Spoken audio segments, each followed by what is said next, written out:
What's going on, Seawolves? You're watching USG Hot Takes, the hottest show on campus, literally. And today we are joined by our guest, Dr. Samuel L. Stanley, the president of Stony Brook University. Dr. Stanley, thank you for being with us today. It's my pleasure. Thank you. So be honest with me, how are you usually with hot foods? You know, I'd say I'm probably on the more sensitive side of the spectrum. When I get my salsa, I probably prefer mild, maybe medium if I'm feeling adventurous, but I would always stay away from hot. Okay. So we'll see how this goes today. So this is a big jump today. Major, it sounds all like. All right. So, quick question before we start. Your wife, Ellen, she's a gastroenterologist. Did she happen to give you any tips on how to handle these hot foods? No, not really. I think, she tends to deal with people who've had lots of complications with their stomachs over the years, and, that hasn't been one of my problems. But I think, I did do some reading up, and I'm very glad you guys provide milk, because I understand that's going to help me, right? Yes. In terms of dealing with some of the major ingredients. It'll coat the stomach. Exactly. Coat the stomachs, and I think actually it turns out that capsaicin, which is the thing that gives this pain essentially associated with hot sauce and stimulates pain neurons, it actually dissolves better in milk than it does in water. So milk is a colloid that helps it dissolve. So by dissolving it, you inactivate it. So in theory, this should help inactivate it and keep it from staying around. Water, on the other hand, will actually spread it around the mouth. So this is a very good suggestion. I'm glad you guys made it. That's very interesting, in-depth look on how the sauce applies. Absolutely. Science. Thank you for that. Yeah, Science is an amazing thing. You're welcome.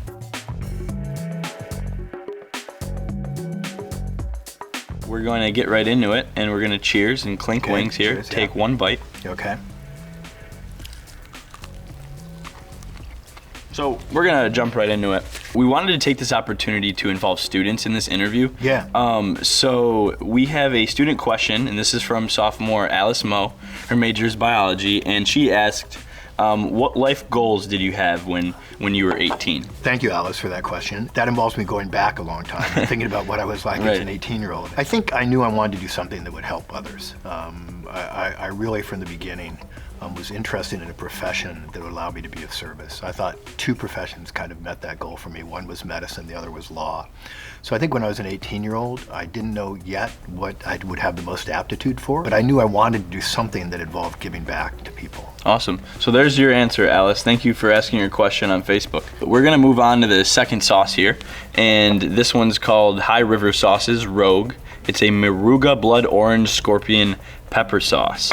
So that's it really has scorpion in it? I don't know. Maybe that's where the hot comes in. Okay.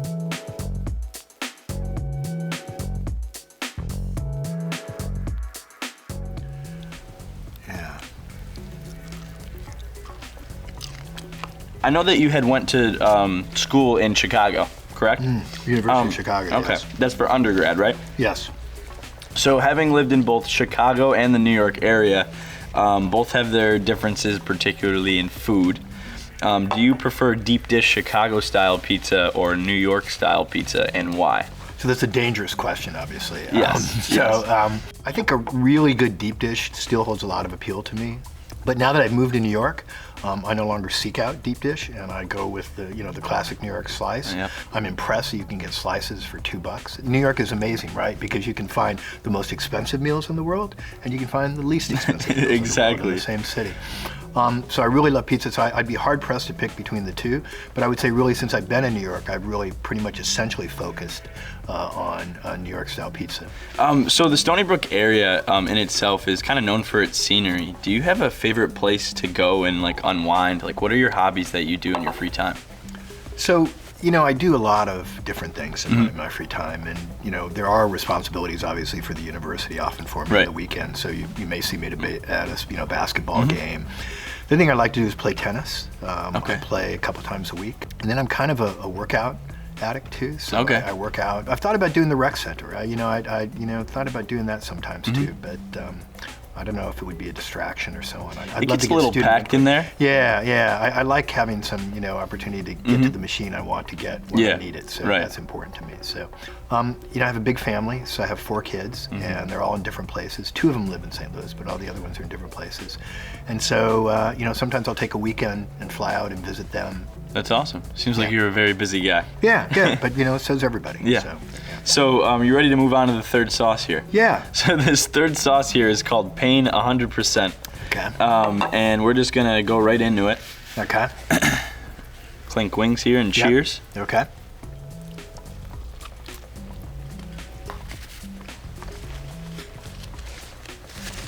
This one, you might want some milk before it goes down.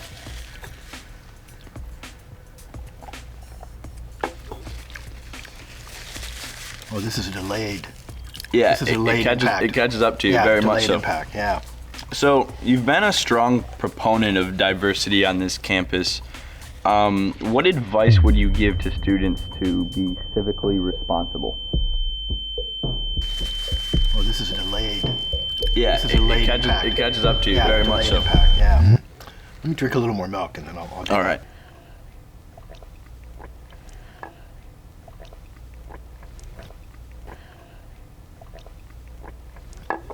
Well, I think one of the most important things, obviously, is voting. And I've been really impressed by how much progress we've made in that, both at the local, regional, and state and national levels. That's something we know that college helps with. We know, thank you. We know that college-educated individuals are much more likely to vote. I think the number one thing for civic engagement is to vote.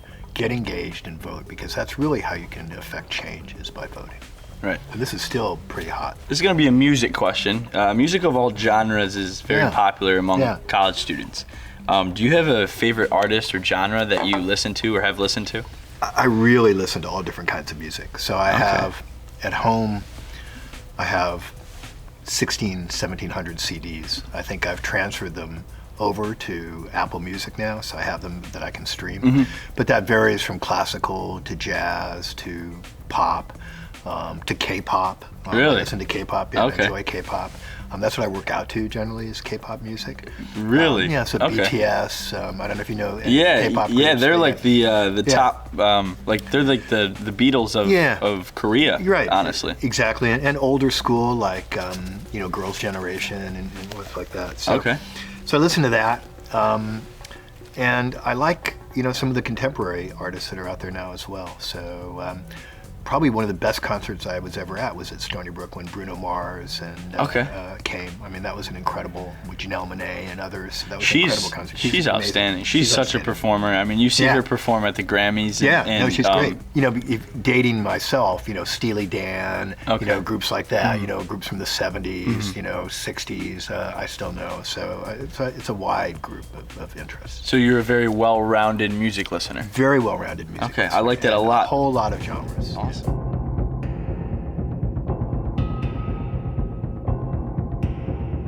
So we're gonna get right to the fourth sauce, and this one's called Da Bomb. One bite. This one kind of catches up to you a little after a while. So, being that you're a father, how has that taught you to relate to the younger generation?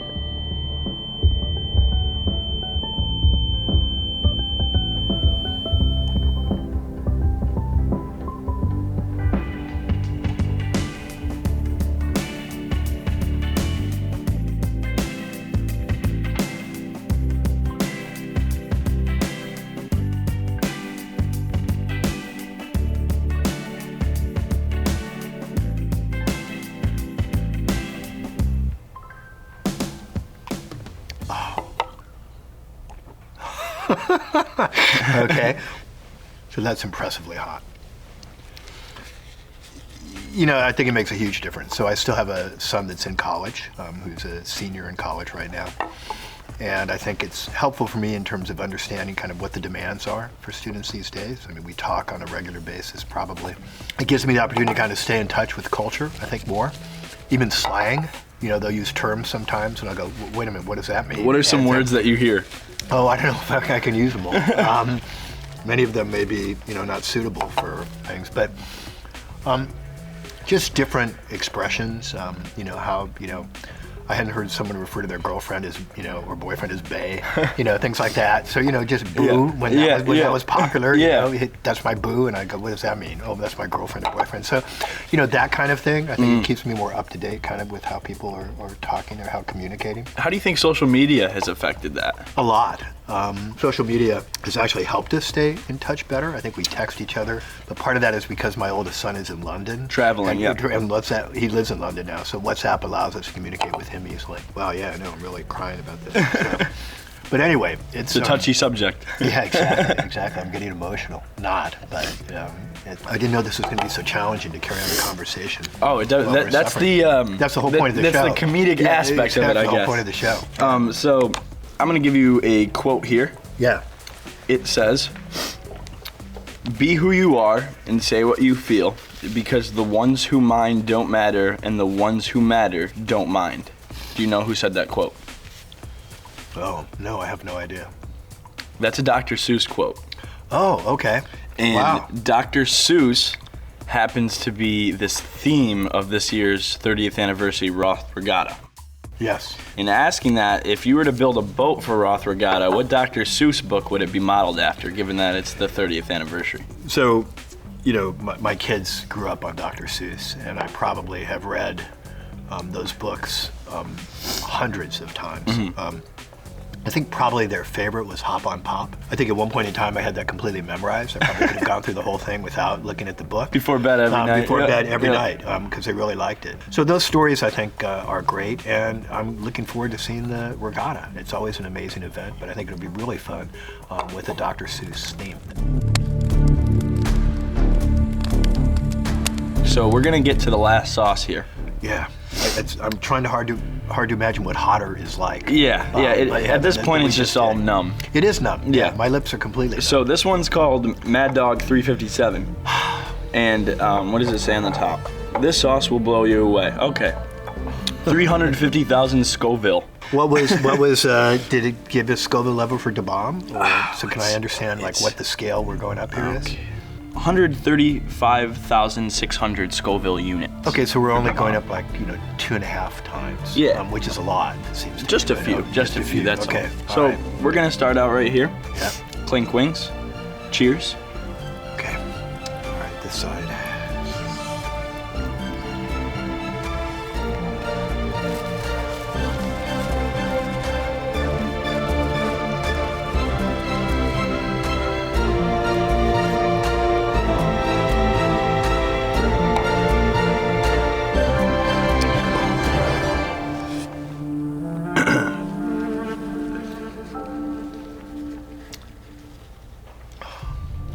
How's that one? I can tell it's about to kick in. Yeah, it's like warming up. Kick in. It's warming up in there. Yeah. Warming its engine. Yeah. So kind before, of back of my throat. Yeah, actually. yeah. It's very strange. Tell us about this legacy campaign that you're starting on campus. One of the things I think is wonderful that we do as a tradition is the senior class gift. So Ellen and I decided to match the senior class gift this year. So however many dollars the senior class raises for their gift to help Stony Brook, Ellen and I will match it. Okay. And the money we donate will be used for something that the senior class wants, to support something that's for the senior class. My guess is it'll be something about student scholarships, for example. Okay. But that's what we want to do. And so, I have mixed emotions about this. I want people to give. On the other hand, the more they give, the more it's going to cost me.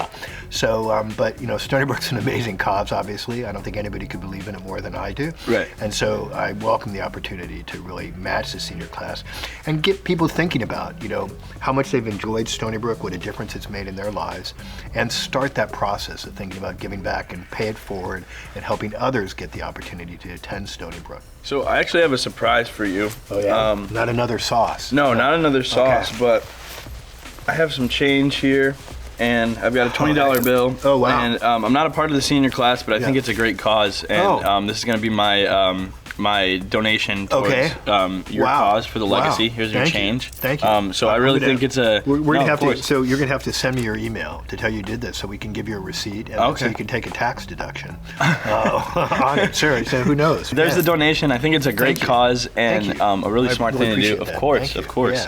Yeah. If you could challenge one other person from the university to take on the Hot Takes Gauntlet here with us, who would it be? Do you know June Liu, who's our vice president for international affairs? I think I've seen him eat some very hot foods. He also has an amazing singing voice, by the way. If you could get him maybe To sing while eating hot sauce? Oh, that'd be a great show. I think, Okay. and he's a good sport. So I would say Dr. Jun Liu, Vice President for Global Affairs at Stony Brook, I would challenge him to take this challenge. And I'd like to see what he does with 357 Mad Dog, which is still burning at this point in time. It hasn't gone away. So it's impressive, although DeBomb gives it a run for its money. So this is President Stanley, everybody, of Stony Brook University, taking on the Hot Takes Gauntlet like a champ. Thank you for watching. Your host, A.T. Bianco here. And be sure to subscribe here on YouTube, Facebook, Twitter, Instagram, all that good stuff. So thank you for watching, and have a good day, Seawolves. Wow, that was fun. Yeah. Thank you for doing this. Of course, yeah. Appreciate it. Yeah.